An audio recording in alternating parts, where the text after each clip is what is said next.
अंबानीज भारत का वो हिस्सा जिसकी तरफ अगर देखें तो भारत की एक अलग ही पिक्चर नजर आती है। एक तरफ जहां भारत की 80 करोड़ पॉपुलेशन भारत सरकार के द्वारा दिए गए फ्री अनाज पर जीवन यापन करते हैं, वहीं दूसरी तरफ अंबानीज जिनकी एक दिन की टोटल इनकम लगभग 150 करोड़ है।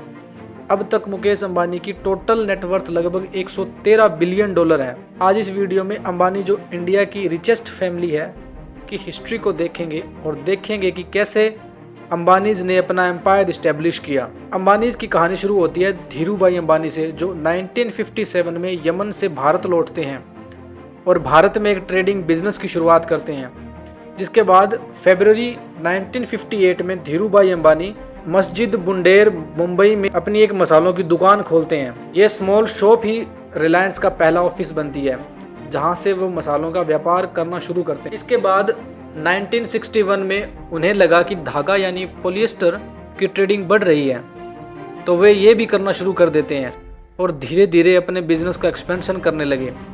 और कुछ ही वक्त में धीरूभाई अंबानी का यार्न ट्रेडिंग में इतना बड़ा नाम हो चुका था कि 1964 में इनको Bombay yarn merchant association and exchange limited का डायरेक्टर बना दिया गया। लेकिन धीरे धीरे उन्हें समझ में आता है कि ट्रेडिंग में इतना पैसा नहीं है जितना मैन्युफैक्चरिंग में है। इसलिए वो साल 1966 में नरोडा अहमदाबाद में अपनी पहली टेक्सटाइल मिल सेटअप करते हैं, जहां पर वो धागों की मैन्युफैक्चरिंग स्टार्ट करते हैं।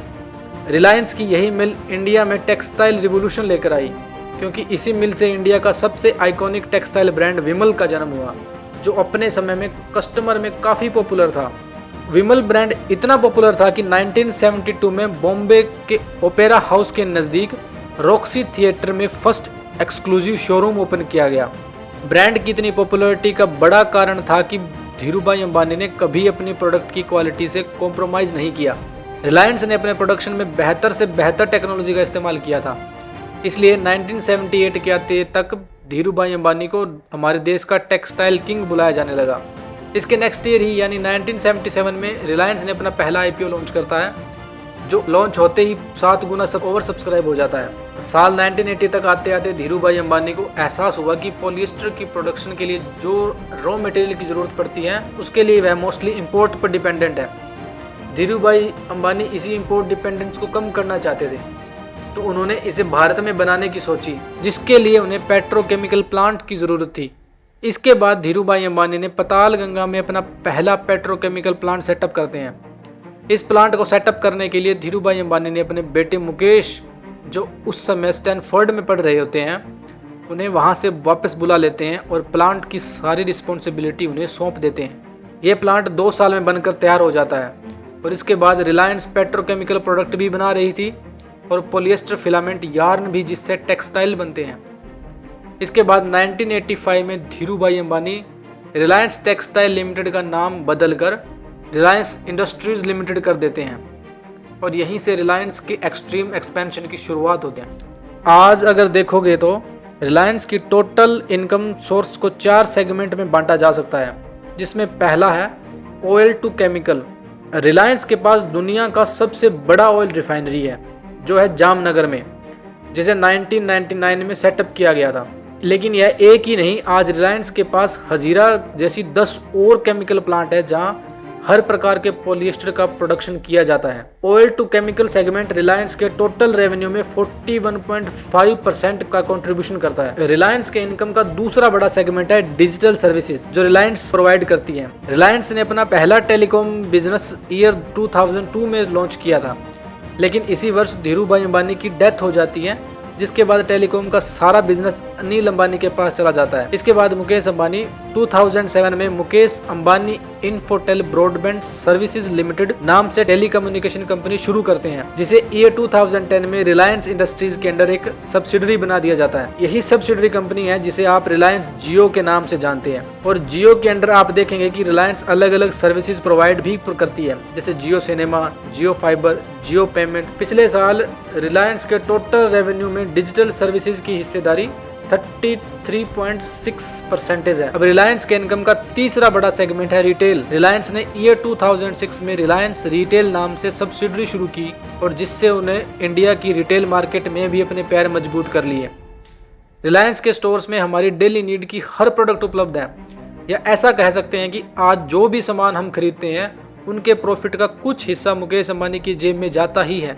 रिलायंस रिटेल के अंडर मुकेश अंबानी की डिफरेंट कंपनीज इंक्लूडेड हैं। रिलायंस ने रिटेल बिजनेस का टोटल प्रॉफिट 1 लाख करोड़ से भी ज़्यादा है और रिलायंस के टोटल रेवेन्यू में 12% का कंट्रीब्यूट करता है यह रिटेल बिजनेस।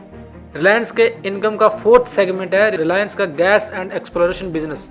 रिलायंस ने 2002 से 2003 के आसपास गोदावरी बेसिन में गैस रिजर्व को डिस्कवर किया, जिसके बाद 2009 में उन्होंने गैस प्रोडक्शन करनी शुरू की। तब से लेकर अब तक रिलायंस ने लगभग 2.8 ट्रिलियन क्यूबिक नेचुरल गैस के साथ साथ 33 मिलियन बैरल के क्रूड ऑयल भी प्रोड्यूस किया है, जिससे भारत का लगभग $40 बिलियन फॉरेक्स रिजर्व बचा लिया गया है।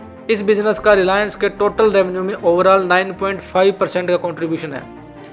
इतने सारे प्रॉफिट को मिलाकर ही रिलायंस भारत का सबसे बड़ा एंटरप्राइज बनता है। अब सोचने वाली बात यह है कि रिलायंस की इतनी सक्सेस के पीछे का रीज़न क्या है। इस सक्सेस के पीछे रिलायंस का बिजनेस मॉडल यानी जो स्ट्रेटजीज वो बिजनेस में यूज़ करते हैं वही इसका सबसे बड़ा कारण है। जिसमें पहली स्ट्रेटजी है कि रिलायंस बिजनेस में वर्टिकल इंटीग्रेशन का उपयोग करती है, जिसमें होता ये है कि शुरुआत से लेकर एंड तक के प्रोडक्ट होते हैं उनका प्रोडक्शन भी कंपनी के द्वारा किया जाता है। एग्जाम्पल के तौर पर रिलायंस पहले पॉलिएस्टर का इंपोर्ट करती थी, फिर उसने पेट्रोकेमिकल प्लांट लगाकर उन्हें खुद बनाना शुरू कर दिया। पॉलिएस्टर से धागा बनने लगा, धागे से कपड़े, इसलिए रॉ मटेरियल से लेकर एंड प्रोडक्ट तक खुद ही मैन्युफैक्चर करने लगे। इस तरह पूरी प्रोसेस पर रिलायंस का कंट्रोल हो जाता है, जिससे कॉस्ट भी मिनिमाइज की जा सकती है और इन प्रोसेस में कुछ बाय प्रोडक्ट भी बनते हैं जो इंपोर्ट में नहीं मिलते, जिनसे एक्स्ट्रा प्रॉफिट भी जनरेट होता है। यही स्ट्रेटजी रिलायंस ने अपने डिजिटल प्रोडक्ट में भी यूज़ करता है।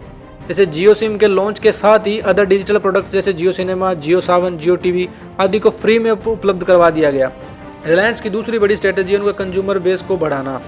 रिलायंस एक्चुअल में प्रॉफिट मार्जिन कम रखते हैं, जिससे प्रोडक्ट कॉस्ट अफोर्डेबल हो जाती है और अधिक से अधिक लोग उसे खरीदते हैं। इतना बड़ा कंज्यूमर बेस ही रिलायंस की सक्सेस का एक बड़ा कारण है। इन सभी स्ट्रेटजीज के यूज से ही रिलायंस की टोटल नेटवर्थ आज $210 बिलियन हो गई है और भारत की सबसे बड़ी कंपनी बन चुकी है। आज के लिए इतना ही। अगर आपको वीडियो पसंद आई या कोई भी कमी लगे तो कमेंट और लाइक करें। अगर ऐसे ही अलग अलग बायोग्राफीज़ में आप इंटरेस्ट रखते हो तो प्लीज़ इस चैनल को सब्सक्राइब करना ना भूलें।